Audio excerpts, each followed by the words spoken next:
depois das imagens vazadas, ou pelo menos mostradas, vazadas foram as primeiras imagens, mostradas pela CNN.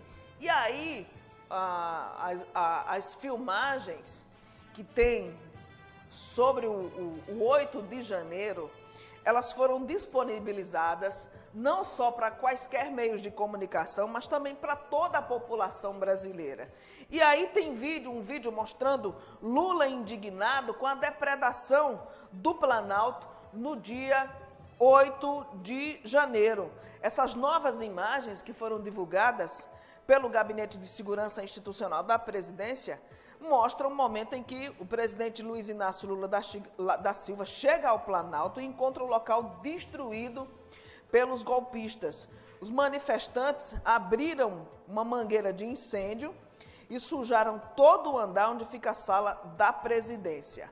Além de Lula, a gente vê aí novas imagens que mostram o momento em que o ministro da Justiça e Segurança Pública, Flávio Dino, conversa exaltado com José Múcio da Defesa. Nessas imagens, às quais, inclusive, outros meios de comunicação tiveram acesso, capturadas pelo circuito interno do prédio, é possível ver integrantes do primeiro escalão do governo gesticulando e discutindo.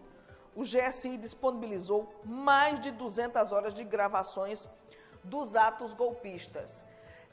As imagens falam por si só que depois da depredação, o que ficou foi um sentimento estarrecedor entre os que chegaram, os que tiveram acesso ao Palácio do Planalto após o quebra-quebra.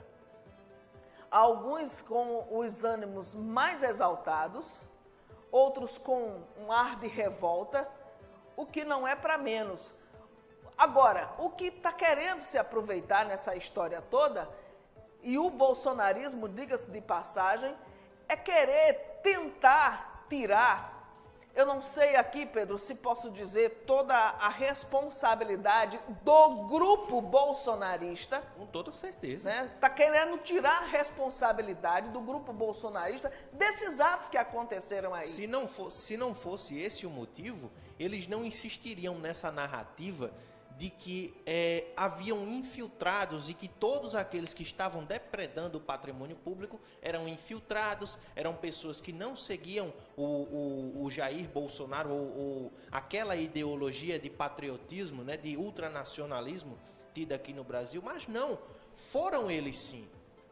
Porque teve pessoas ligadas ao Bolsonaro, como por exemplo Léo Índio, que é seu sobrinho, gravou o próprio rosto, tirou fotos, publicou. Como é que alguém usou uma máscara do Léo Índio? Essa tese aí até poderia funcionar se a gente não tivesse na era da internet, da informação, das redes sociais, exato, onde todos eles criaram provas contra eles, não só aí no dia 8, mas no seu dia a dia, com postagens, mostrando que apoiavam as causas com toda certeza, que eram levantadas pelo Bolsonaro. Inclusive, então não adianta querer tirar a própria culpa. Não adianta querer desvencilhar, não adianta querer tirar a liga, porque tudo isso está muito interligado. Uma coisa está muito interligada na outra. São horas e horas de gravações de áudios divulgados por redes sociais, convocando a manifestação, entre outras coisas. Outro detalhe curioso é que no meio daquela equipe que fazia parte da segurança institucional, apenas o general Gonçalves Dias foi mostrado e todos os outros tiveram os seus rostos borrados. O que leva a entender, ou pelo menos que abre uma brecha no seguinte entendimento: por que os outros estavam sendo preservados? E eram ligados ainda à equipe do ex-ministro de Bolsonaro. Do general Heleno. Eram pessoas que foram aproveitadas, mantidas ali. Pessoas que não tinham dito abertamente se faziam parte daquela ideologia, mas tiveram o comum acordo com os atos do governo anterior. Era da equipe do general Heleno. E aquelas pessoas, viu-se que sim, teve muita negligência na sua atuação.